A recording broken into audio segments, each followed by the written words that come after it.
नमस्कार ओडिशा न्यूज अड्डा को स्वागत करुछि मु दीपक। नजर पकाइबा आज दिन तमाम खबर उपरे। पीओके रे बड़ा बदला इटार जवाब पथरे देला भारत। 10 आतंकी मुंड गलाई जवान बलिदान बदला नेला सेना। आतंकी अड्डा समेत 4 लॉन्चपैड को कले ध्वंस।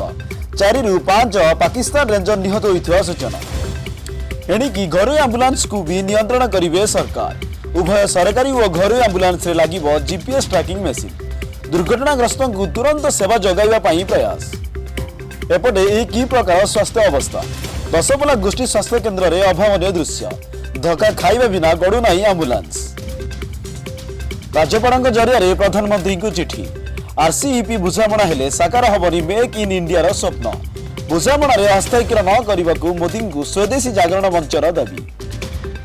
केमिति मले महिला आईनजीवी। राजधानी में चांचल्य। भुवनेश्वर उपकंठ लिंगीपुर अंचल महिला आईनजीवी झुलंता मृतदेह उद्धार। पॉलिथिन बयान पर बजारू फेरिला कागज ठुंगा। जगतसिंहपुर में ठुंगा तैयारी करी परिवार प्रतिपोषण करुछंती महिला।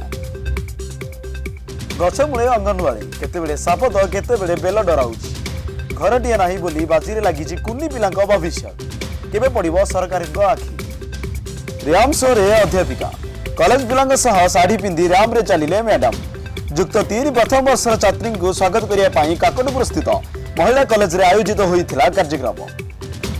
आज ओ काली केउठी हबो वर्षा एबे हबनी शीत। आसंता 2 दिन राज्यर विभिन्न स्थान में वर्षा संभावना। सेपटे आसंता 24 घंटा मध्य वज्रपात आशंका। येलो वार्निंग जारी कला पाणीपाग विभाग।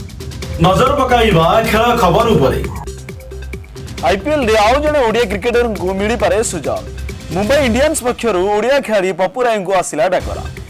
23 और 24 रे हेबो खेलाड़ी चयन। 7 विकेट रे 497 पाड़ी घोषणा कला भारत। दक्षिण आफ्रिकार प्रारंभिक विपर्यय। सेपटे रांची टेस्ट रे चमकिले रोहित शर्मा। छक्का मारी हासिल कले टेस्ट कैरियर प्रथम 2 शतक। 212 रन लढ़ुआ इनिंग्स खेली पवेलियन फेरिले रोहित। विश्व देखिला ओडिया प्रतियोगी माराथन। अमेरिका धाइले 5 ओडिया पुओ। विश्व देखिला शाबाशी देला। एपटे दूती को मिला sports person of the year सम्मान।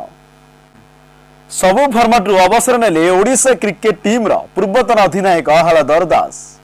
धन्यवाद। विदाय नौछि मु दीपक। आम सह जोड़ी रहिबा पई चैनल टी को लाइक शेयर एवं सब्सक्राइब करंतु।